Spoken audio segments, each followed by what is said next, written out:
இந்த வீடியோல 10 பாயிண்ட் பத்தி பேசிருப்பாரு. பட் எந்த இடத்துலயுமே லைசன்சிங்ன்ற கான்செப்ட் பேசிட்டே மாட்டாரு. என்எம்சி பத்தி பேசும்போது லைசன்சிங் அந்த விஷயத்த பேசாம எப்படிங்க இருக்க முடியும்? அவர் இங்கிலீஷ் மீடியம் பத்தி பேசுறாரு, எல்லாத்தையும் பேசுறாரு, பட் லைசன்சிங் பேச மாட்டாங்க. ஏன்னா அது ஒரு கொஸ்டின் மார்க் அவங்களுக்கு நல்லா தெரியும். செகண்ட் கொஸ்டின் பேரண்ட் கேட்டது என்னன்னா, இந்த வீடியோல பாருங்க அவரோட நீங்க எங்க நாட்டுல படிக்கிறீங்க, படிச்சு நீங்க அந்த நாட்டுல வேலை செய்யறதுக்கான ப்ராப்பர் அங்கீகாரம் கொடுத்தாதான் அந்த டிகிரிக்கு வேலிட் எல்லாம்.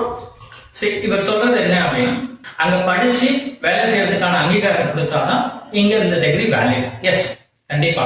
பட் அங்கீகாரம் கொடுக்கறதுன்றது என்னன்னா, ஜார்ஜியா இவங்களுக்கு அட்வான்டேஜ் எப்படி எடுத்துக்கிறாங்க அப்படின்னா, ஜார்ஜியால நீங்க ஜூனியர் டாக்டர்னு ஒரு கான்செப்ட், அதாவது நீங்க படிச்சு முடிச்சதுக்கு அப்புறம் ஜூனியர் டாக்டர் வேலை செய்யலாம். சோ அப்ப வேலை செய்ய அலோவ் பண்றாங்களே, அப்போ அந்த அங்கீகாரம் இங்க கிடைக்குமே.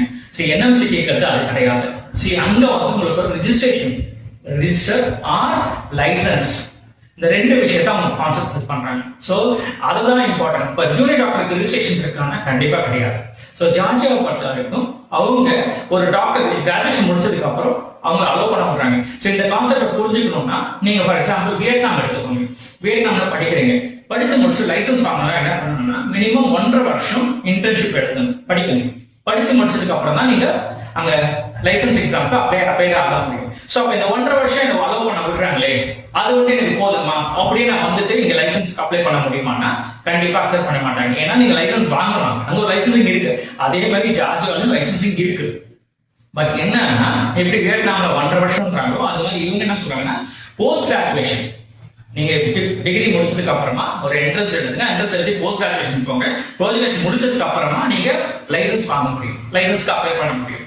சோ அதுக்காக நான் இன்டர்ன்ஷிப் அலோவ் பண்றாங்களே, அப்ப என்ன ஒர்க் பண்ண அலோவ் பண்ணிட்டாங்களே, அதுவே எனக்கு போதுமே, எனக்கு லைசன்ஸ் வேண்டாமேன்னு சொல்லிட்டு நம்ம வர முடியாது. சோ லைசன்ஸ் நாங்க இருக்குன்னா கண்டிப்பா அந்த லைசன்சிங் வாங்கலாம். சோ மார்க்கெட்டிங்கே அதுதாங்க, அவங்களுக்கு ஏற்ற மாதிரி யூஸ் பண்ணிக்கலாம். ஸோ டோன்ட் கன்ஃபியூஸ் ஆகிக்காதீங்க. எம்பிபிஎஸ்ல ஜார்ஜியால பண்ணணும்னா பண்ணுங்க, பட் இந்த விஷயத்தை புரிஞ்சுட்டு பண்ணுங்க. 6 இயர்ஸ் கிடையாது.